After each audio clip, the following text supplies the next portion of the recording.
Nah, kali ini kita akan belajar kisah persahabatan Rasulullah SAW dan sahabatnya, yaitu Abu Bakar Ash-Shiddiq.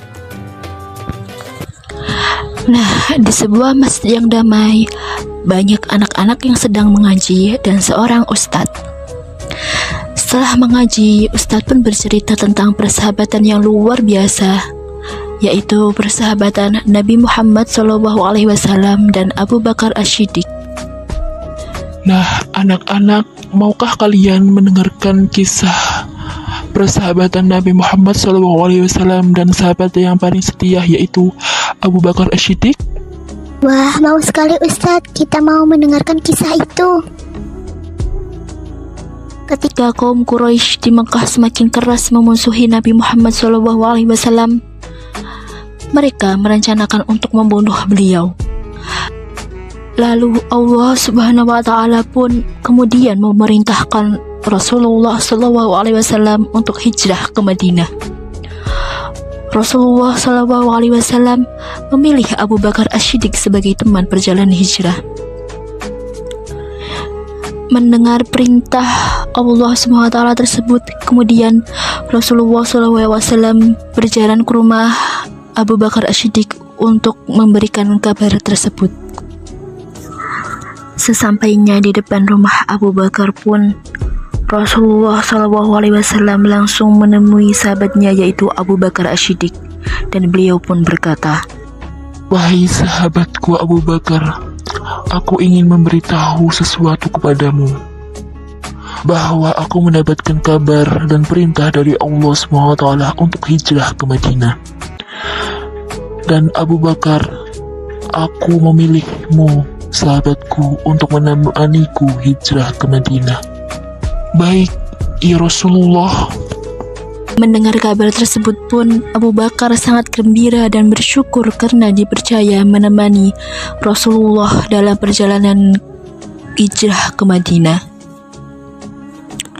Perjalanan pun dimulai esok pagi, ketika Rasulullah SAW hijrah ke Madinah bersama Abu Bakar Ash-Shiddiq. Sebelum melanjutkan perjalanan hijrah ke Madinah, Rasulullah SAW dan Abu Bakar Ash-Shiddiq menuju Gua Thur untuk bersembunyi agar tidak diketahui oleh kaum Quraisy. Dalam perjalanan tersebut, Abu Bakar berjalan bergantian, kadang di depan dan kadang di belakang Rasulullah SAW.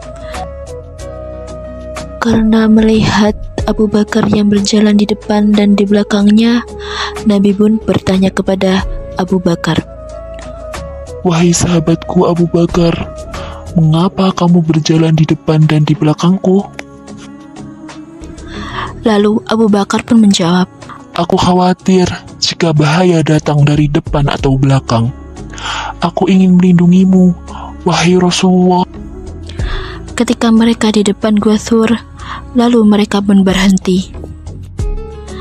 Saat sampai di depan Gua Thur, Abu Bakar pun masuk terlebih dahulu untuk memastikan gua aman. Abu Bakar pun berkata kepada Rasulullah, Wahai Rasulullah, izinkan aku masuk terlebih dahulu. Aku ingin memastikan apakah gua ini itu aman. Ketika mereka berada di dalam Gua Thur, Abu Bakar pun langsung menutupi lubang-lubang gua dengan kain dan bahkan dengan tubuhnya agar Nabi tidak terluka. Dan mereka pun duduk di dalam gua untuk beristirahat sebentar. Lalu ketika kaum Quraisy sampai di depan gua, Abu Bakar merasa sangat khawatir dan ia berkata kepada Rasulullah SAW, Wahai Rasulullah, seandainya salah satu dari mereka melihat ke bawah kakinya, pasti mereka akan melihat kita.